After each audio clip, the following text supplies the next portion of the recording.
Құрметті оқырмандар, бүгін бізде күн аздап бұлтты, бірақ күн жылуына байланысты ағаштарды қырқу жұмысы жүріп жатыр. Ағаш оянбай жатып, бүршік атпай жатып, арасын сиректетіп, жемісті көп салатындай етіп қырқу керек болады.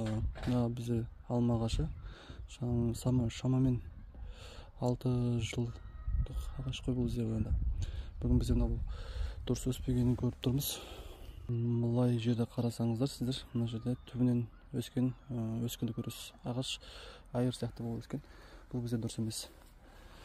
Бүгін міне осы бөлігін алып тастайтын боламыз. Себебі бұл бізде ертең ағаш өскен кезде жемістің салмағынан ағаш бізде қисаятын болады. Бұл қисайған сайын мынау қосылған жері, біріккен өскен жері дұрыс жазылмайды. Бұл салмақ көтере алмайды. Сол себепті бұл жерде ертең сынып кету қаупі өте жоғары. Соның алдын алу мақсатында біз бұны қазір түбімен алып тастаймыз. Мынау бір ғана дөңі қалады. Осы центральный проводик дейді, орысша айтқанда. Осыған қарап біз қазір ағаштың қаңқасын қалыптастыратын боламыз. Қазір осы астыңғы бөлігінен бастаймыз қырқуды. Мен сіздерге қай бұтасын қалай қырқатынын айтып түсіндіремін. Қырқу барысында да өте мұқият болу керек. Ағаштың қабығын және оның басқа бөліктерін бүлдіріп алмау үшін ең басында қырыққан кезде былай төмен қарай салынбау керек. Себебі осылай қырыққан кезде сіз жартысынан асқан кезде бұл өз салмағынан ауып құлап кетуі мүмкін. Сол кезде ағаштың зақымдап аламыз. Сол себепті бірінші біз астыңғы бөлігінен аламыз. Астыңғы бөлігін жоғары қарай шамалы қырқып аламыз. Бізде жұмысты бастағанымыз осы еді. Қазір жаңбыр жауып кетті. Енді амал жоқ, осы ағашты бітіру керек. Мен сіздерге контентті аяқтап беруге тырысамын. Міне мен астын қырқып қойдым. Енді үстіңгі бөлігін аламыз. Үстін төмен қарай. Міне осылай қырқып тастадық. Бұл ертең тақап қырқу керек осылай. Осы қырқылғаннан кейін ертең қабығы өседі де, мына қырқылған жарасы жазыла бастайды. Қазір мен бұл жерге садовый бар, мазь бар, соны жағамыз. Бұл инфекция түсуден және тез жазылуға көмек береді. Ендігі мәселе жоғары қарай қараймыз. Жоғарыда ең бірінші ішке қарай өскен бұтақтарды алып тастауға тырысамыз. Міне мыналар осындай шыбықтар бір-біріне кедергі жасайды. Бұл алманың ішін қалыңдатып және жеміс салуына кедергі жасайды. Күн сәулесі түспейді ішке. Және бұлар ішке қарай өскеннен кейін бір-біріне қажалады. Сол жерлері қажалған жерден ағаш қурай бастайды. Инфекция түседі, ауру жұғады. Сол себепті осындарды бірінші алып тастаймыз. Айта кетерлігі достар, ағаш қырқу барысында инструменттеріңіз өте өткір болу керек. Ағашқа артық жара қалдырмау керек. Бізде мынау центральный проводник болады. Осы мына жерлерде байқаймыз, өте қалыңдап кеткен. Мынау бірінші ярус болса, мына жерде мынаны алып тастасақ болады. Осы бұтаны алып тастасақ, ортасы ашылады. Мынау бұтаны және мынаған қалдырсақ болады. Қазір мен сіздерге нақты айтып түсіндіремін. Мына бұтаны алып тастаймыз. Себебі бұл болашақта өскенде келесі беттегі бұталарға кедергі жасайды. Тағы айтатынымыз, достар, ағашта өскен бұтасы болады осындай міне. Бұлар тек өседі және бұлар жеміс бермейді бізде жақын арада. Және бұлар дұрыс емес өскен положениесі. Бұлардың бәрі бізде алынып тастайды. Және де бізде бұлар плодовый почка деген болады. Плодовый почкамен өскен бұтасын ауыстырып алмау керек, шатастырып. Міне мынау бізде плодовый деп еседі, жемісті бүршік. Бұл ішке қарап өскенімен бұларға біз тиіспейміз. Себебі бұларда болашақта алма өсетін болады. Осыны ескеріңіздер. Ал мынау қисық өскен бұтаны біз қалдырамыз, бірақ бұны біз қысқартамыз. Себебі бұл өте көлденең өскен. Ертең бұда бәрібір жеміс бізде салынбайды. Сол себепті бұны біз басқа бүршікке ауыстырамыз. Сыртқысына сәл көтеріледі. Осылай қысқартамыз. Мына жердегі бүршік ертең өсіп шыққаннан кейін және мынаяқтан плодовый почкалар оянады.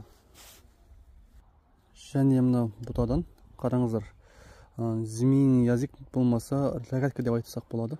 Бұда екі конкурент бұтақ тұр.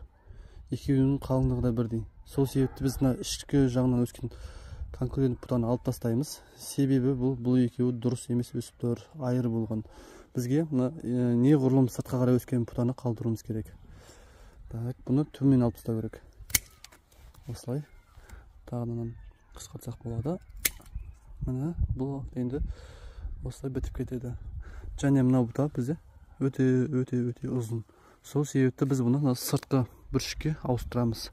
Шамамен 30 сантиметр деп қараймыз да. Ауыстырамыз. Осы жерден бүршік шығады, ертең жоғары қарай, және төменнен тағы да бұталар келе бастайды. Мына бұтаға кішкене күш беріп, осыны ертең болашақта өсетін болады. Міне осы бұталар алады. Дәл осы жағдай мына бұтадан да байқасаңыз болады. Бірақ бұл жерде бізде положениесі дұрыстау. Себебі бұның өсу градусы өте бізге қолайлы болып тұр. Бірақ мына жерлер өте бізде сирек, ешқандай бір шырпы оянбаған. Сол себепті біз бұны да сыртқы почкаға қырқамыз. Және мынау бізде лидирующий ветка болады. Және мынау қасындағысын сол себепті сәл қысқарту керек болады. Ол қысқартылмаған жағдайда екеуі қабат өсетін болады. Өйткені бізде қаздан қысқартқаннан кейін мынау ертең жетіп кетеді.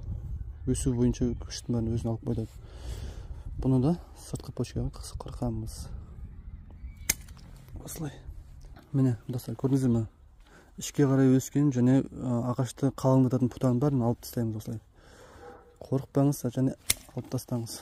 Ол сізге бәрібір жеміс бермейді. Мынаны да алып тастаймыз.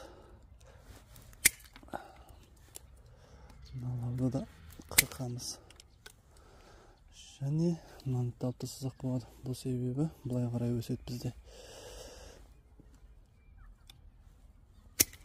Міне мынаны да алып тастаймыз. Мына бұтаны біз қазір қараңыз. Осылай өскен бізде бір өскін бар. Өте сыртқа қарай өскен. Бізге керегі осы. Мына жерді біз қысқартамыз. Бұл жерде мына цветочный бар. Біз осы цветочкіге қалдырамыз да, ал мынаны бізге лидирующий побег қылып өсіретін боламыз. Осылай мына бұтаны алып тастадым және мынаны сыртқы бүршікке қалдыруға тырысамыз. Так, осылай қырқамыз. Міне бұл бізде енді осы жылы жеміс беретін болады. Келесі жылы түбімен алып тастауға тырысам, болмаса қарап көреміз. Себебі бізден олар биыл салса, келесі жылы тағы салу керек. Мынау өскінге көбірек күш керек. Осыған өсіретін боламыз. Осы тұрамыз. Міне мына жерде де бізде үшке бөлінген көрдіңіз. Лидирующий ветканы. Бізге ең керегі міне қараңыз. Мынау сыртқа қарай өсіп тұр. Осы бұтаны қалдыруға тырысамыз. Қазір мынаны лидерге қалдырамыз да, мынаусын алып тастаймыз. Және де мынау жоғары вертикал кеткен бұта. Бұл күштің бәрін өзіне алатын болады. Өте қатты өседі және бұлар жеміс бермейді бізде. Осыны қысқартып алып тастаймыз. Ал мынаны сыртқы бүршікке ауыстырамыз. Дәл осылай, құрметті оқырмандар, қалдырдық. Сыртқы бүршік және мына бізде лидирующий побег болады. Скелетный ветка осыған қарай ауысады. Және мына жерде де біз осылай қараймыз. Ішкі өскен бұтаны алып тастаймыз. Мүлдем. Және мына бұтаны қысқартамыз.